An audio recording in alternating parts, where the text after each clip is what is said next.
है, जैसे अभी प्रशांत टंडन जी भी कह रहे थे कि आने वाला जो चुनाव जितने हैं राज्यों के चुनाव वो बताएंगे, उसके रिजल्ट बताएंगे कि नरेंद्र मोदी का भविष्य कितने दिनों का प्रधानमंत्री की कुर्सी पर अब बचा है। क्या आपको भी ऐसा लगता है कि ये जो चुनाव हैं ये बहुत इंपॉर्टेंट हैं नरेंद्र मोदी के लिहाज से, उनके हिसाब से, उनकी सरकार के हिसाब से? ये देखिए, ये दो जो इलेक्शंस आएंगे, अभी जो स्टेट इलेक्शंस हैं, उसमें भी काफी कुछ आ जाएगा। मतलब आगे झारखंड और महाराष्ट्र तक पहुंचने के पहले ही ये इसके नतीजे आएंगे और वो नतीजों में काफी कुछ निकलने वाला है। दूसरा ये है कि आप देख रहे हैं कि जिस तरह से मोदी जी बाहर लगातार जा रहे हैं और वो भी मतलब एक फ्लॉप किस्म की यात्राएं कर रहे हैं। और आपने देखा कि किस तरह ब्रुनेई के बारे में पहली बार जा रहे हैं, इसी तरह यूक्रेन के बारे में चलाया था कि ये प्रधानमंत्री पहला कोई ऐसा है युद्ध में जा रहा है, ये सब टाइप से, लेकिन वो सब जम नहीं रहा है और वो वहां से एड्रेस करना चाहते हैं। मुझको लग रहा है कि आप प्रधानमंत्री एस्केप कर रहे हैं, जो कन्फ्रंट करने की जो कोशिश करते हैं, यहाँ आकर के भी ट्राई करते हैं मन की बात के जरिए, वो सब पुराना जो उनका तरीका है उसका इस्तेमाल करते हैं, लेकिन उसका असर नहीं हो रहा है।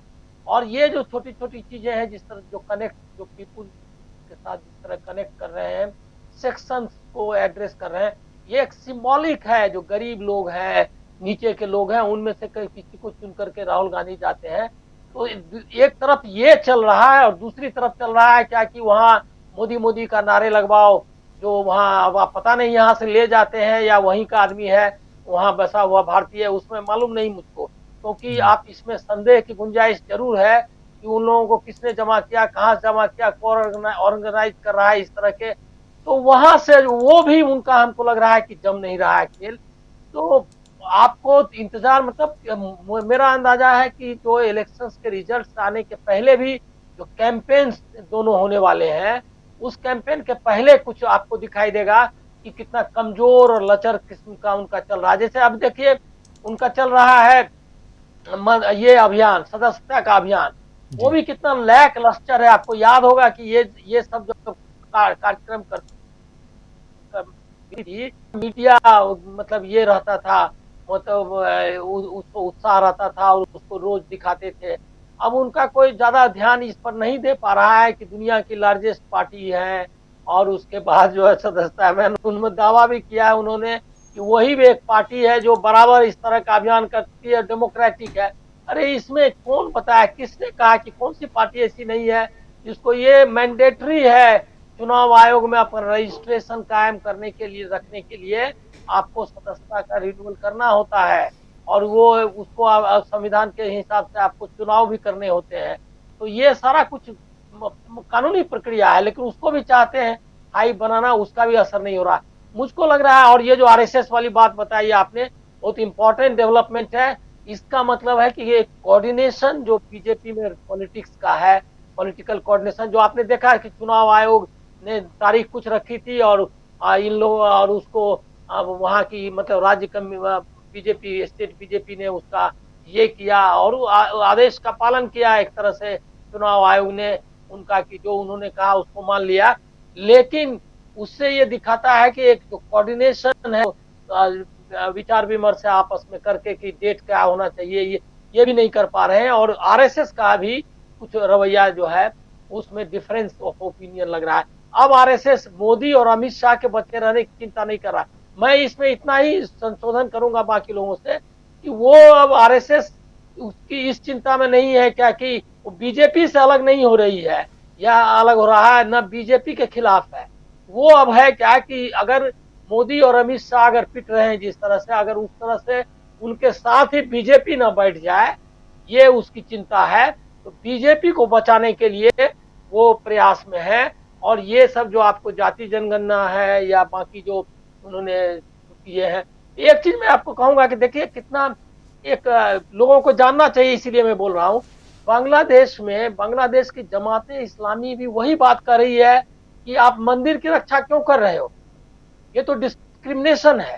जब मस्जिद की रक्षा नहीं हो पा रही कर रहे हैं हम, तो मंदिर की रक्षा क्यों कर रहे हैं। यही सेम बात बीजेपी और आरएसएस हिंदुस्तान में कहता है कि डिस्क्रिमिनेशन नहीं होना चाहिए।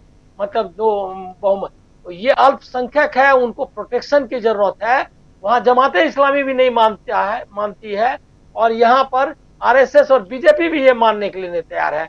ये जो हिंदू मुसलमान का सारा मुझको लग रहा है मसला, ये है कि जो साउथ एशिया में आपको एक विमर्श करना होगा सेकुलरिज्म के खिलाफ। जो पूरा साउथ एशिया है, बांग्लादेश, भारत और पाकिस्तान और बाकी जो और भी इलाके हैं, उनको एक ये तय करना होगा। और ये विमर्श हमको लग रहा है कि अब हिंदू मुसलमान का विमर्श अब सिर्फ भारत के लिए नहीं करना चाहिए, पूरे साउथ एशिया के लिए करना चाहिए कि भाई अल्पसंख्यक के बारे में क्या होना चाहिए।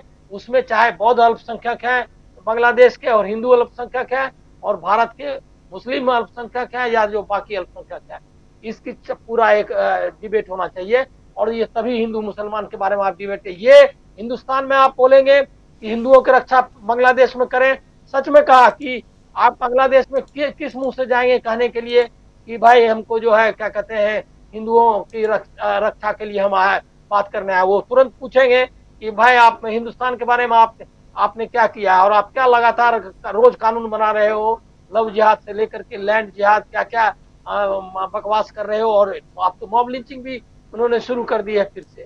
तो ये मसला इस तरह से है। मुझको लग रहा है कि दूसरा एक और चीज में फंसा हुआ है जी, ये जो अत्याचार है उसकी घटनाएं भाजपा शासित राज्यों में काफी है बड़ी संख्या में, उसको एड्रेस करने के लिए भी ये कोई जो मसला, जो मैं ममता बनर्जी की भी आलोचना करूंगा कि रेप के खिलाफ बिल लाना, और ये बिल तो उससे सख्त से सख्त निर्भया के समय में सारे कुछ उपाय किए गए, और उतना कॉम्प्रिहेंसिव जितना मनमोहन सिंह सरकार ने दिखाया था उसके बारे में, जिस अपनी ये दिखाई थी संवेदनशीलता, वो संवेदनशीलता कहीं दिखाई भी नहीं देती है। वो आप सिर्फ कि उसको फांसी पर चढ़ा दो, ये कोई डिबेट नहीं हो सकता। ये आरएसएस की भी लाइन है और बीजेपी की, और ममता बनर्जी भी वही करें, ये शॉर्टकट नहीं चाहिए। तो अब है कि औरतों को जो आजादी है, उनको घूमने की आजादी, उनको ये कि इसके बारे में आपको कॉम्प्रिहेंसिव ढंग से बात करनी पड़ेगी, और उसको समाज ऐसा बनाना होगा जिसमें ऐसा है। इसके बारे में आरएसएस वो क्या कहता है, सिर्फ उसको इज्जत का मसला बनाने का नहीं है। तो ये भी है, मुझको लग रहा है क्या कि आइडियोलॉजिकल कोलैप्स भी है, ऑर्गेनाइजेशनल कोऑर्डिनेशन की कमी भी है, और जो ब्रांड जो है, जो सबसे ग्रेटेस्ट ब्रांड ऑफ दी मतलब मिलेनियम आप बोल सकते हैं, कि जिस तरह से उनको बनाया गया था, महानायक राजनीति का बना रहे थे वो, अमिताभ बच्चन की तरह जैसे फिल्मों का महानायक उनको बनाया गया था, वो कोलैप्स हो गया है।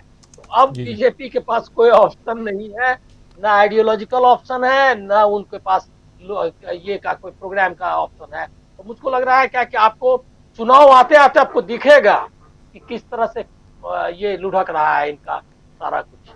बिल्कुल बिल्कुल, चुनाव सिर पे है और परिस्थितियां बहुत तेजी से निगेटिव जाती हुई, यानी नरेंद्र मोदी और उनकी पार्टी के लिए परिस्थितियां जो हैं वो विकट होती हुई दिखाई दे रही हैं। यहाँ राहुल गांधी जिन मुद्दों को उठा रहे हैं, क्या उन मुद्दों में बीजेपी के साथ साथ अब आरएसएस भी